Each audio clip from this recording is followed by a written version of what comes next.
ఏలూరు జిల్లా నూజివీడులో deputy CM Pawan Kalyan చేపట్టిన ప్రాయశ్చిత్త దీక్షకు మద్దతుగా వెంకటేశ్వర స్వామి ఆలయంలో నియోజకవర్గ సమన్వయకర్త బర్మా ఫణిబాబు ఆధ్వర్యంలో ప్రత్యేక పూజలు నిర్వహించారు.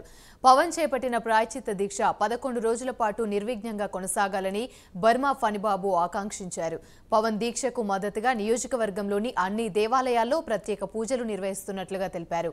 ప్రపంచవ్యాప్తంగా ప్రత్యేక గుర్తింపు పొందిన శ్రీవారి లడ్డూ ప్రసాదం తయారీలో జంతువుల నూనెలు కొవ్వు వాడడం బాధాకరమన్నారు. శ్రీవాణి ట్రస్ట్ ద్వారా జరిగిన అవకతవకలపై విచారణ జరిపించి ట్రస్ట్ నిర్వాహకులను కఠినంగా శిక్షించాలని కోరారు.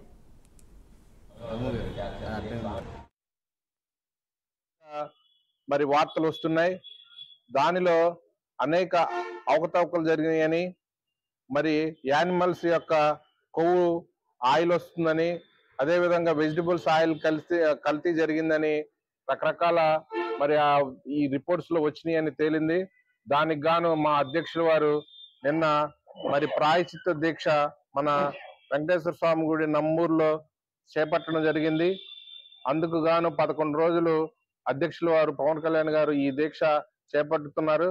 ఎందుకంటే మరి 300 సంవత్సరంలో కలిగిన ఈ ప్రసాదం లడ్డు మరి గత ప్రభుత్వంలో వైఎస్ జగన్మోహన్ రెడ్డి ప్రభుత్వంలో ఎన్నో అవకతవకలు జరిగి ఆ లడ్డు కూడా అనేక రకాలుగా క్వాలిటీ తగ్గి మరి ప్రజలు చాలా డిస్కషన్ జరిగినా కూడా గత ప్రభుత్వం ఏం పట్టించుకోలేదు.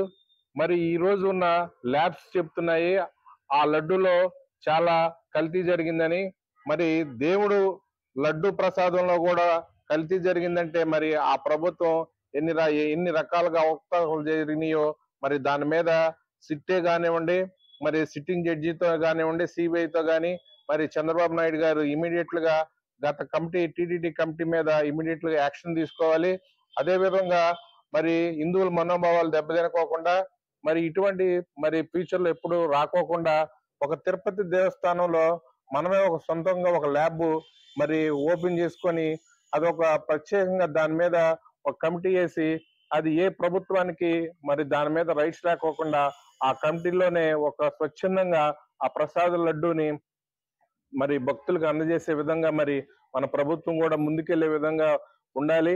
మరి ఈ 11 రోజులు మా పవన్ కళ్యాణ్ గారికి మరి ఈ ప్రాయశ్చిత్త దీక్షని విజయవంతం చేసేందుకు ఈ రోజు మేము నూజివీడులో మరి ఈ వెంకటేశ్వర స్వామి దేవాలయంలో మేము కూడా దీక్ష ప్రారంభించడం జరిగింది.